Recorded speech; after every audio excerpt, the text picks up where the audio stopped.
When I was in high school, the days before cell phones were common, my friends were to come over to pick me up from my house one night. We had made plans at school for them to pick me up at 7 p.m. At 6, my parents said I had to come with them to do something, and I totally forgot to call my friends and tell them. They came to my house at 7 p.m. and called the house phone. No one answered. There was 4 of them in the car. They all told us the exact same story. They said that they were about to pull out of my driveway, but they saw someone peek through the blinds from the bedroom on the top right floor. That was my room. So they assumed that I was looking around. 5 more times. They said that someone would peek through the blinds, and a couple of them said they even saw the person's eyes. We got home at probably 7:10 to 7:15, and they were still in our driveway. One of my friends came over and said they thought I was messing with them. Then they asked me, "So who's staying in your room?" I told them that no one was. So they asked, "Who's home at your house right now?" Again, I told them no one.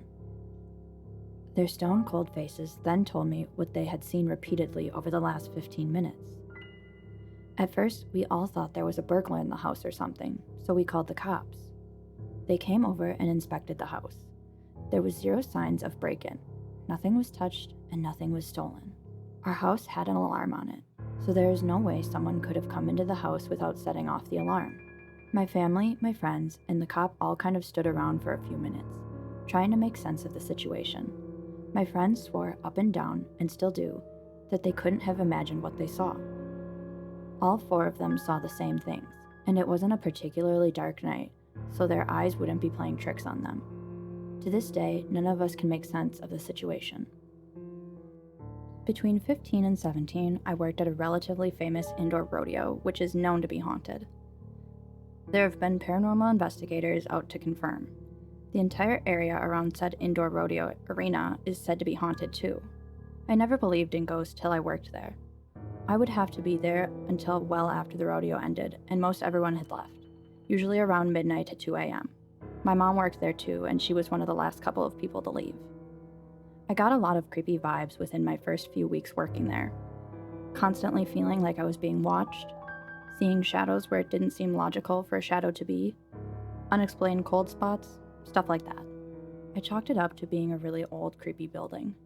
My mom and I were driving home from work at about 1 in the morning after I had been working there for a year or so, and the road we were driving down is long and straight, has a very tall brick wall on one side and a large open field on the other. It's fairly dark on the street, but I noticed a guy walking from the brick wall side of the street toward the open field. He's too far away for the headlights to hit him, but from here I can clearly see his silhouette. He's walking with a limp and wearing a cowboy hat. As we get closer, he's nearly across the street, and then he's gone. I look out my window, but there's no one around. It sent chills down my spine. My mom and I drive most of the way home in silence, but I can't stop thinking about where that guy went, so I hesitantly ask my mom, "Hey, did you see..." I can't finish the sentence because I feel stupid asking. My eyes were probably playing tricks on me. I'm tired. But I didn't have a chance to feel crazy or even finish my question I had wanted to because my mom replies, "The guy in the cowboy hat?" I can't describe how cold I got in that moment. She had seen him too. I asked, "Did you see where he went?" To which she replied, "I was hoping you saw." It was at that moment we both realized that we saw the same man just vanish into thin air. That doesn't happen to real people, and neither of us could sleep that night, so we stayed up all night trying to rationalize what we saw and failing. After that, I started noticing more things inside the rodeo after everyone left. If you walked past the statue in the front foyer, from the corner of your eye you could see his eyes and sometimes his whole head move, watching you walk by. But if you looked, he'd be staring straight ahead. The shadows took on more definitive human forms. I heard whispering while the entire Coliseum was empty, little girls giggling. I watched a red balloon floating down the unused section of the Coliseum about 5 foot off the ground, bobbing as if it had been dragged around by a child running or skipping. But there was nowhere in the area to buy balloons, and nothing was holding the string. But the absolute most terrifying experience I had was in the East Wing ladies' restroom. I had to go bad, and I never used that restroom. It gave me the creeps. But it was an emergency, and I didn't have time to run to the West Wing restroom. I chose the middle stall. As I was peeing, I heard someone come into the restroom. The only logical person it could be was my mom, so I called out to her to no answer. I looked under the stall door and walls, but there were no feet. The feet stopped at the furthest stall from the door, and I could hear tapping on the stall door. Then the door creaked open. Tapping on the next door, and it creaked open. Then on my door. I looked under the stall. There was nothing there. In terror, I looked up expecting to see a demon looking down on me. Nothing. More tapping. I screamed and screamed and screamed, and the sliding lock jiggled, and I screamed. It was all I could do. The lock clicked back and the door swung open, slowly creaking. I was still screaming and kicking, trying to close the door, but I was so terrified that I kept missing the door. I was frozen, and all I could do was scream for what felt like forever. Then I heard a little girl giggle and the sound of running footsteps. I was still screaming and crying when my mom came into the bathroom and found me with pee all over myself. It couldn't have been more than a minute or two after the running footsteps were gone. I had been freaking out and thrashing so bad that I was peeing and missing the toilet. She thought she was going to have to call an ambulance because I was so terrified that she thought I was in shock. I quit that night. I am from Finland, and that's also where these things I'm about to describe to you happened. This was some years ago, pre-smartphone GPS era. It was the end of the summer, and myself and two friends were on a camping trip way up in the north, in Lapland. The mosquito season was over, and the weather was cooling down in anticipation of the coming fall. The three of us had packed food and gear for a 10-day trek. The car we arrived in had been left at the parking lot of a visitor center. This happened within the premise of the Erho-Kekkonen National Park, a 985 square mile stretch of wilderness near the Russian border. The terrain there varies greatly, from treeless and semi-mountainous to dense forests of spruce and pine with dwarf birch. There are lots of swamps. Seeing reindeer is not uncommon, and some nights you might hear wolves in the distance. You can run into a bear or a wolverine in this place, but of course, normally they avoid people. We mostly camped in a tent, but some nights we used shelters and simple huts provided for travelers free of charge. The trip had lasted 5 days. We were at the furthest of any kind of civilization we were going to be on that particular outing, truly in the middle of nowhere. There really is nothing there. There are no villages, towns, or industry. The place is a national park after all. Seeing other hikers happened from time to time. You'd see some people in the distance maybe. Very rarely would you come face to face with anyone. So in the middle of our trip, we camped in a small clearing, woodland extending around us for a considerable distance in all directions. It was already dark. We had eaten our evening meal, and all three of us were jammed in our only tent. It was a bit cramped, but we fit.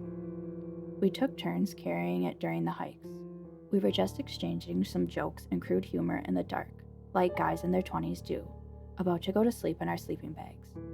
When we quieted down, we began to hear it, talking, and the sound of machinery. Given our location, this was profoundly weird. We camped in a tent because there was no huts nearby. Maybe there was another camp somewhere near us? We couldn't quite make out what was being said. But it was a human voice, no doubt about that. But nothing could really explain the sound of heavy machinery. It sounded like an excavator or a tank, something big, powerful, and really not too far away. Combined with the sound of talking, we thought construction yard. But at that time of night, in an unpopulated, protected nature reserve, we got out of our tent. It was cold and pitch black. The campfire had some coals still glowing. We took out our flashlights. My two buddies have always been a lot braver than me. The sound was clearly coming from the north, maybe half a kilometer away. We thought the construction might be going on behind a small hill some distance away. We could see no lights or anything. We still could not make out what was being said. The speaking-like voice was monotonous, and it was impossible even to say what language was being used. Still sounded a lot like a person speaking, though. You may be aware of the sort of spooky phenomenon of hearing a human voice in static. Maybe you've used a blow dryer and been sure someone is talking. Turn it off, and it was just something the brain tried to interpret from the steady hum. Maybe it was sort of like that. It's hard to explain. The machinery-like sound continued. Not loud, but you could sort of make out the powerful engine, at times accelerating/adding power. at times idle. My two friends resolved to go find out what was going on. We put our warm clothes back on, donned boots, and I sat next to the dying fire, adding some more wood to it. I would stay at the camp while my buddies left to check out this mysterious construction yard in the middle of nowhere in the Lapland woods. So there I sat. The guys took out their maps, took a compass heading, and left, and I could hear them make their way through the forest, see the light from their flashlights. Then they were gone. The weird sounds continued, unaltered. They were gone maybe 15 minutes. Then maybe 30. Then the better part of an hour. It was odd. Judging by the sound of the volume, they should have reached it, checked it out, and been back already. I added more firewood and tried to make out what the person talking was saying, but it was too tinny and obscure. The guys had been away for over 2 hours. I figured they just stayed for coffee with the construction guys or something. Then the sound stopped, just like that. It just ended, all at the same time. The engine sound and the voice both just quit. It was very silent. I waited for another 30 minutes, very worried now that something had happened, that maybe my friends were lost. Should I go and try and find them?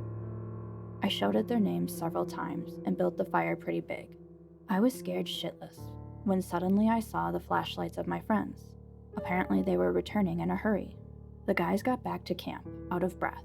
They told me the following. They had followed the sound beyond the small ridge in the distance. There was nothing there, and it seemed like they were not getting any closer to the source of the sounds.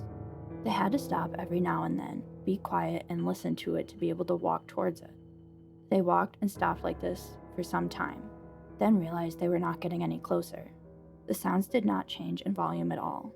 They decided to go just a bit further several times, when suddenly the sound just stopped, like someone pressed a button on a recording.